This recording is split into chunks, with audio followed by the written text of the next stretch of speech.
20 अक्टूबर को अमेरिका के 2 बंधक रिहा किए और 21 अक्टूबर को हजारों टन की राहत सामग्री गाजा के अंदर चली गई।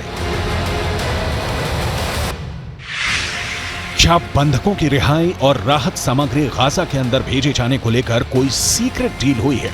ये एक बहुत बड़ा सवाल है। आखिर हमास के खूंखार आतंकवादी इजरायल से भी बड़ा दुश्मन अमेरिका को मानते हैं। फिर आखिर ये आतंकवादी इतनी जल्दी कैसे अमेरिका के 2 बंधकों को रिहा करने पर राजी हो गए?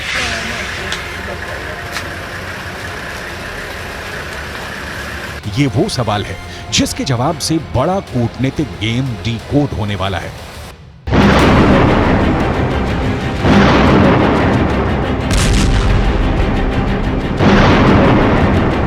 पिछले 15 दिनों से इजरायल पूरे गाजा पर ताबड़तोड़ बमबारी कर रहा है, ये जानते हुए भी कि गाजा के अंदर इजरायल के 200 से ज्यादा नागरिक कैदी हैं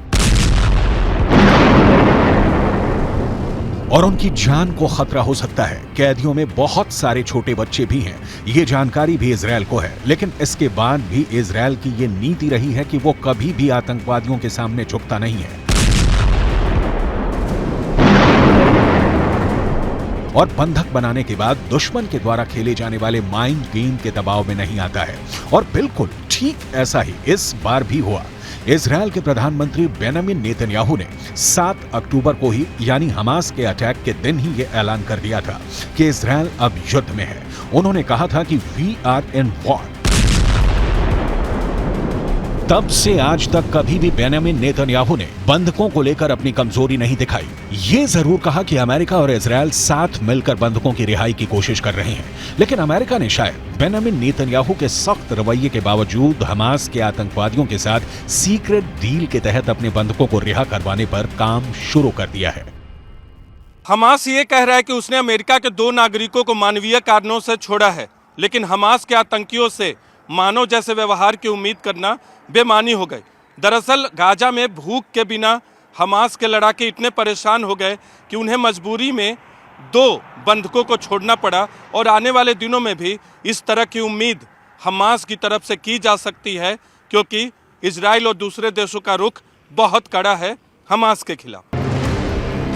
दरअसल लेबनान के एक अखबार neharnet.com पर हमास की योजना की असल खबर छपी है। लेबनान का यह अखबार लिखता है कि हमास की तरफ से यह कहा गया कि उन्होंने 2 अमेरिकी बंधकों को इसलिए रिहा किया है क्योंकि बाइडेन की तरफ से यह आश्वासन दिलाया गया है कि राहत सामग्री के कुछ ट्रक गाजा के अंदर आएंगे और रफा क्रॉसिंग को खोल दिया जाएगा। मतलब साफ है कि आतंकवादी सुरंगों के अंदर भूख से बिलबिला रहे हैं और इसीलिए सीक्रेट डील के जरिए एक तरफ गाजा के अंदर राहत सामग्री को आने देना चाहते हैं और दूसरी तरफ अमेरिका के 2 बंधकों को रिहा भी कर दिया गया है। ऐसा लगता है कि इस सीक्रेट डील में एक अहम किरदार कतर के अमीर भी हैं। याद कीजिए, अमेरिका के विदेश मंत्री एंटनी ब्लिंकन ने कतर का दौरा किया था और कतर के अमीर से मुलाकात की थी। इस दौरान क्या बात हुई इसकी फुल डिटेल नहीं आई थी, लेकिन अब धीरे धीरे ये सारी परतें खुलने शुरू हो गई हैं। दरअसल अमेरिका के 2 बंधकों की रिहाई के बाद कतर के विदेश मंत्रालय के प्रवक्ता की तरफ से ये बयान आया है कि आज रात अमेरिका के बंधकों की रिहाई सभी पक्षों के साथ कई दिनों तक लगातार बातचीत के बाद हुई है। प्रवक्ता का कहना है कि इजरायल और हमास के साथ कतर की बातचीत इस उम्मीद में जारी रहेगी कि वो सभी देशों के बंधकों को रिहा कर देंगे। यानी बात बिल्कुल साफ है कि एक आतंकी संगठन हमास के बिचौलिए की तरह बातचीत कतर की सरकार कर रही थी। अब इस तरह हमास इसलिए कतर के कूटनीतिज्ञों की पीठ ठोकेगा कि राहत सामग्री से भरे हुए ट्रक गाजा के अंदर पहुंच गए हैं और जाहिर सी बात है कि गाजा के अंदर जब ये ट्रक जाएंगे तो इन पर कब्जा आतंकियों का ही होगा, क्योंकि गाजा पर जमीनी कब्जा आज भी हमास के आतंकियों का ही है और ये कोई नई बात भी नहीं है।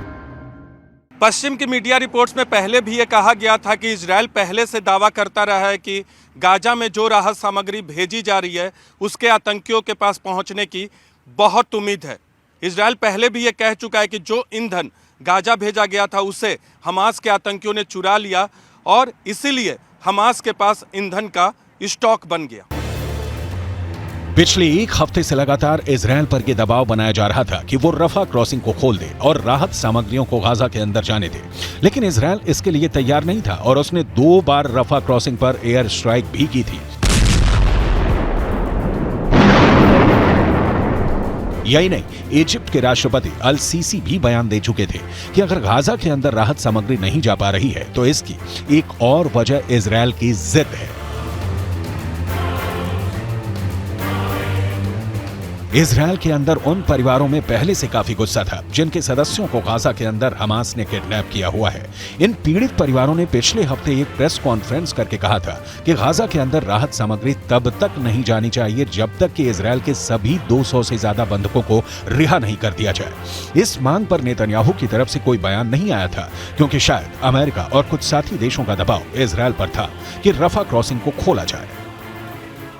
पूरी उम्मीद है कि जब अमेरिका के विदेश मंत्री टोनी ब्लिंकन ने कतर के अमीर से बात की होगी तब अमेरिका की तरफ से भरोसा दिलाया गया होगा कि अगर हमास बंधकों को रिहा करता है तो इजरायल राफा बॉर्डर को खोलने के लिए राजी हो जाएगा। यानी अगर देखा जाए तो इस पूरी डील में राजनीतिक नुकसान बेंजामिन नेतन्याहू को हुआ है। इजरायल को रफा क्रॉसिंग खोलने से रणनीतिक नुकसान भी हुआ है। इसकी चर्चा हम आगे करेंगे, लेकिन पहले नेतन्याहू के अंदरूनी राजनीति पर बात करनी जरूरी है।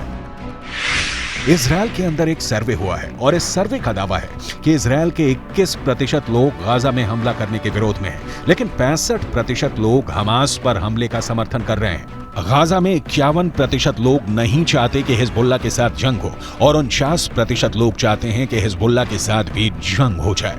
लेकिन सबसे बड़ी मुश्किल नेतन्याहू के लिए ये हुई है कि इस सर्वे के मुताबिक अगर आज इजरायल में चुनाव हो जाए तो नेतन्याहू की पार्टी को करीब 20 सीटों का नुकसान होगा। अब जाहिर सी बात है कि बंधकों को रिहा किए बिना ही इतनी भारी मात्रा में गाजा के अंदर राहत सामग्री भेजे जाने से नेतन्याहू की लोकप्रियता इजरायल के अंदर और गिरने वाली है। लेकिन नेतन्याहू इसलिए मजबूर है कि वो कई फ्रंट पर जंग लड़ रहे हैं और अमेरिका का साथ और अमेरिका के हथियार उन्हें किसी भी कीमत पर चाहिए। युद्ध रणनीति के हिसाब से भी अगर आप सोचेंगे तो ये पता चलेगा कि हमास के साथ लड़ाई इजरायल की लंबे वक्त तक गाजा में चल सकती है और गाजा में लड़ाई लड़ने के लिए हमास को भी लंबे वक्त तक रसद चाहिए, यानी खाना चाहिए। शायद इसीलिए जो राहत सामग्री रफा से गाजा के अंदर गई है उस पर कब्जा करने की पूरी कोशिश आतंकियों के द्वारा की जाने वाली है। जब आप इन सारे पॉइंट्स को जोड़ेंगे तो आपको बहुत आसानी से ये बात समझ में आ जाएगी कि तमाम देश अपने बंधकों को छुड़ाने के लिए नेतन्याहू के साथ डिप्लोमेसी कर रहे हैं। अगर आज अमेरिका डेमोक्रेट्स की जगह रिपब्लिकन की सरकार होती और ट्रंप या कोई रिपब्लिकन राष्ट्रपति होता तो शायद वो हमास और ईरान के खिलाफ ज्यादा सख्त होता, लेकिन नेतन्याहू की किस्मत उनका साथ नहीं दे रही है। डेमोक्रेट्स को अमेरिका में रिपब्लिकन के मुकाबले उदारपंथी माना जाता है। देखिए कैसे बाइडेन ने पहले बेहद चालाकी से हमास से डील के तहत अमेरिका के 2 नागरिकों को रिहा करवाया और फिर अमेरिका के अंदर राजनीतिक लाभ लेने के लिए दोनों बंधकों से मुलाकात भी की है और स्वागत भी किया है। ये दोनों अमेरिकी बंधक 7 अक्टूबर को इजरायल के किबुत्स में थे, जहां पर आतंकियों ने सबसे ज्यादा हिंसा की थी। यहीं पर नतालिया अपनी दादी का बर्थडे सेलिब्रेट करने गई थी, लेकिन आतंकियों के कब्जे में चली गई। नेतन्याहू को तो काफी तगड़ा झटका लग गया है क्योंकि 15 दिनों से जो आतंकी सुरंगों के अंदर भूख से बिलबिला रहे थे उनके पास अब राहत सामग्री पर कब्जे का विकल्प मौजूद है। लेकिन बंधकों के परिवार में खुशी है, खास तौर पर नतालिया के भाई अपनी बहन की रिहाई से उत्साह में है। Complete shock today when we found out about Natalie and Judith. The media actually found out before we did, and so we were completely taken by surprise, and it was this overwhelming mixture of this happiness and sadness and guilt that there are still people that need to be rescued. Britain और France के नागरिक भी Hamas की कैद में हैं। जाहिर सी बात है कि जिस तरह गाजा में मारे जा रहे आम लोगों का एक दर्द है, ठीक उसी तरह से गाजा के अंदर हमास में मौजूद छोटे बच्चों के माता पिता का भी दर्द बहुत बड़ा है और रिहाई के इस मौके पर यह दर्द छलक आया। I've been waiting for this moment for a long time, for 2 weeks. I haven't been sleeping for 2 weeks. Tonight I'm going to sleep good. I spoke with my daughter earlier today. She sounds very good. She looks very good. She was very happy. And she's waiting to come home. Her mother has a little scratch on her hand, but she told me it's nothing. She's okay. I spoke earlier with President Biden. I thank him for his concern, for his helping with the release of them. कुल मिलाकर Israel और Hamas के इस जंग में एक great game चल रहा है, जिसका खामियाजा नेतन्याहू को भुगतना पड़ रहा है। नेतन्याहू जैसा सख्त जान जिसने अपने भाई को जंग में खोया है, वो कभी भी इतनी आसानी से रफा क्रॉसिंग खोलने का फैसला नहीं ले सकता था। लेकिन शायद अमेरिका का दबाव उनकी स्ट्रेटजी पर ज्यादा भारी पड़ा है।